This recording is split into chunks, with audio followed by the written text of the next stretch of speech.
I'm here to talk about success, right?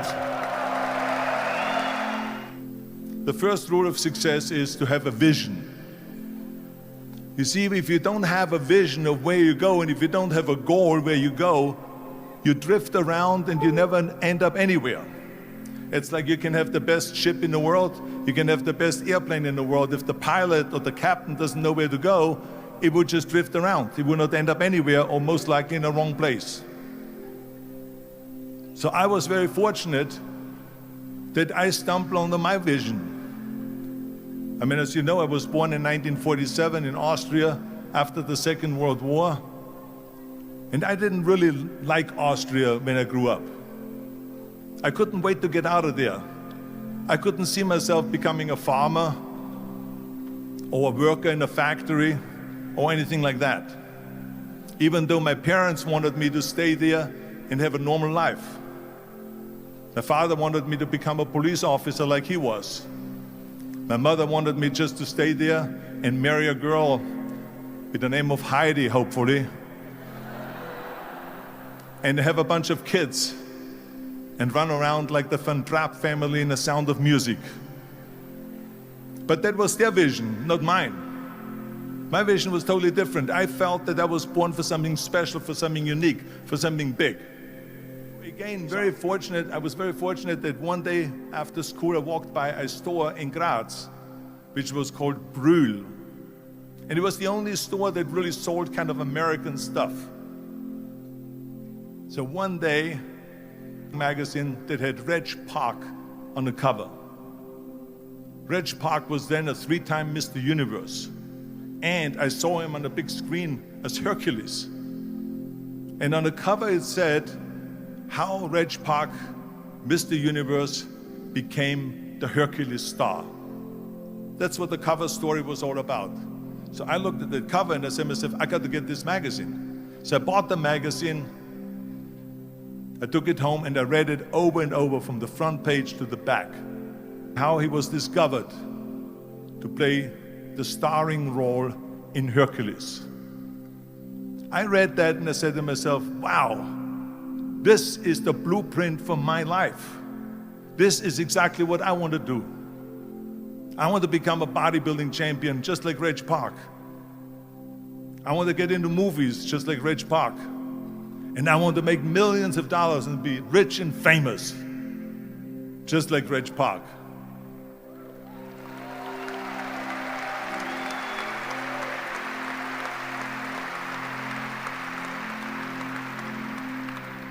Do you know how great it felt that I knew where I was going?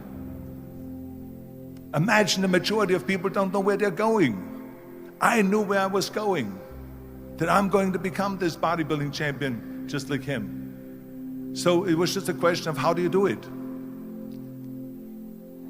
I was so relieved because when you have a goal, when you have a vision, everything becomes easy. Because remember that in America, for instance, when you study, you will see the percentage of people that like their jobs. 74% hate their job in America. Now, this is not much different when you come to Europe. The majority of people don't like what they're doing because they're really not doing it because they didn't have a goal and they followed this goal. They just aimlessly drift around and then all of a sudden there's a job opening, so they get that job because you have to work. But then when you work, it's a chore. It's work. It's not fun. So if you think about only a quarter of the people really enjoy what they're doing in life, that is unbelievable if you think about it. So I felt so blessed that I knew what I was doing. It's like a medical student that studies and knows he wants to become a doctor. You know where to go. So I knew where to go. So people always ask me, when they saw me in the gym in the pumping iron days, they say, why is it that you're working out so hard? 5 hours a day, 6 hours a day, and you have always a smile on your face. The others are working out just as hard as you do, and they look sour in the face. Why is that?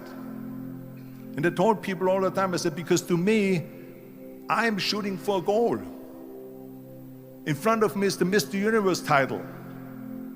So every rep that I do gets me closer to accomplishing that goal, to make this goal, this vision turn into reality. Every single set that I do, every repetition, every weight that I lift will get me a step closer to turn this goal into reality. So I couldn't wait to do another 500-pound squat. I couldn't wait to do another 500-pound bench press. I couldn't wait to do another 2,000 reps of sit-ups. I couldn't wait for the next exercise, for the next half hour of posing and all the kind of things that you have to do to be a champion.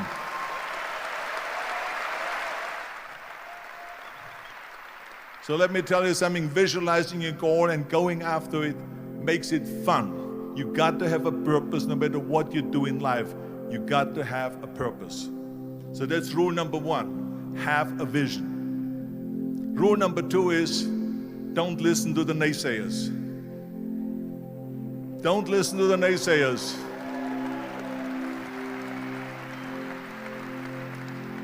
Everything I ever did, the thing that I heard out of people's mouth was, that's impossible. That can't be done. Or no. So whenever someone said to me, it can't be done, I heard, it can be done. When they said no, I heard yes. And when they said it's impossible, I heard it is possible. Because I am a strong believer.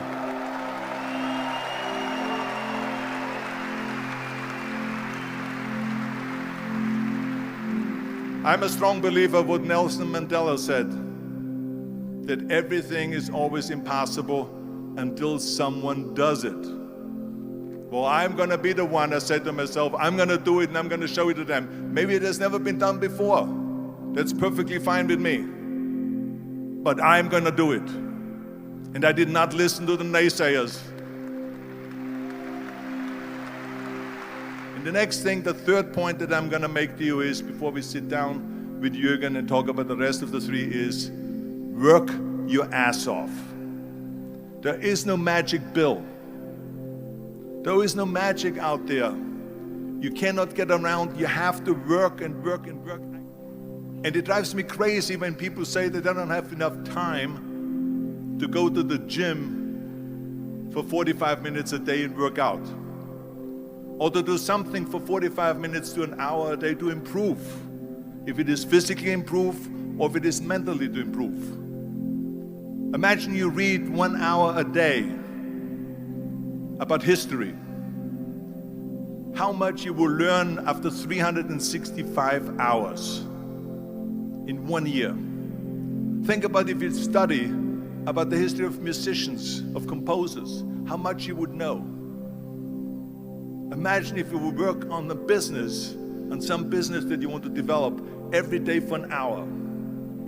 Imagine how further along you will go and get. So it drives me nuts because when people say we don't have the time, we have 24 hours a day. We sleep 6 hours a day, so that gives you still 18 hours. So there's someone shaking their head out here in front. They say probably, I don't sleep 6 hours, I sleep 8 hours, right? Or just sleep faster.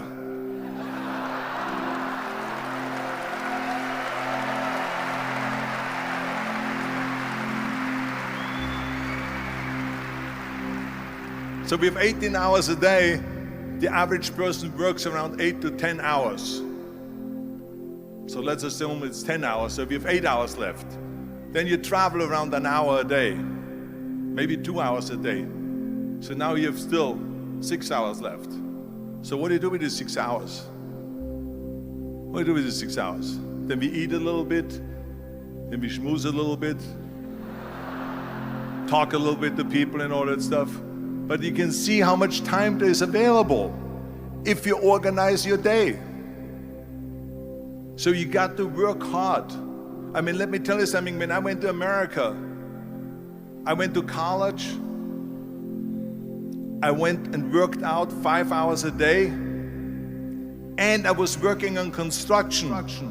I went to college. I worked out in the gym. And at night, from 8 o'clock at night to 12 midnight, I went to acting class. 4 times a week. So I did all of that. There was not one single minute that I wasted. And this is why I'm standing here today. I became very friendly with Muhammad Ali in the 70s. And Muhammad Ali worked his butt off.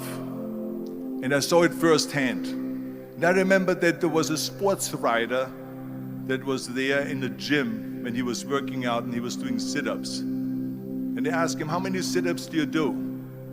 And he said, I don't start counting until it hurts. Now think about that. He doesn't start counting his sit-ups until he feels pain. That's when he starts counting. That is working hard. And so you can't get around the hard work. It doesn't matter who it is.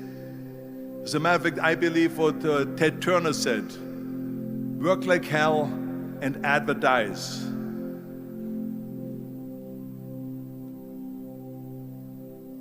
You get it? Work like hell, go to bed, and early to rise, work like hell and advertise. So you work your ass off, and then you let the world know about your work. That's what it is all about. Let people know. If you have a company, if you have a movie, if you do sports, work your ass off, but then advertise and let everyone know. Well, I hate Plan B. And I tell you why. Because we have so many doubters, as I've said earlier, the no-sayers. We have so many of those people that say no and you can't do it, it's impossible. That is okay because we just turn off, as I said earlier, and we listen and we hear the no being a yes.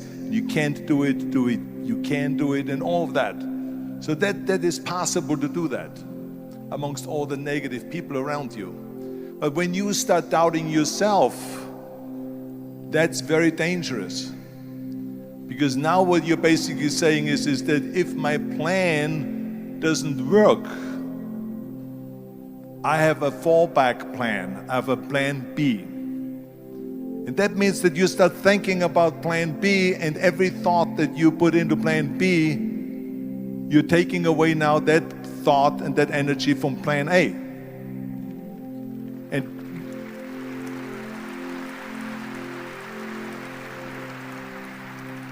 And it's very important to understand that we function better if there is no safety net, because plan B becomes a safety net. It says that if I fail, then I fall and I get picked up and I have something else there that will protect me. And that's not good, because people perform better when there's no safety net. People perform better in sports and everything else if you don't have a plan B. To me, it is very dangerous to have a plan B, because you're cutting yourself off from the chance of really succeeding. And the reason, one of the main reasons why people want to have a plan B is because they are worried about failing. What is if I fail, then I don't have anything else? Well, let me tell you something. Don't be afraid of failing, because there's nothing wrong with failing. You have to fail in order to climb that ladder. There's no one that doesn't fail.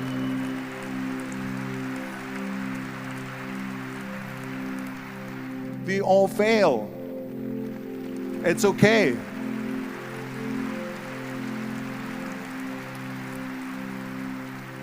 What is not okay is that when you fail, you stay down. Whoever stays down is a loser. And winners will fail and get up, fail and get up, fail and get up. You always get up. That is a winner. That is a winner. I failed in bodybuilding. I lost bodybuilding competitions. I lost powerlifting competitions. I lost weightlifting competitions. I had movies that went in the toilet and that were terrible and got the worst reviews. And in politics, I remember I had many of the initiatives on the ballot, and we lost. My approval rating in California went down to 28%, and then it went back up again, and I won again the governorship. Hey, we all lose. We all have losses. This is okay, and this is why I say don't be worried about losing, because when you're afraid of losing, then you get frozen. You get stiff, you're not relaxed. You got to be, in order to perform well in anything, if it's in boxing or if it is on your job or with your thinking, is only happening when you relax. So relax. It's okay to fail.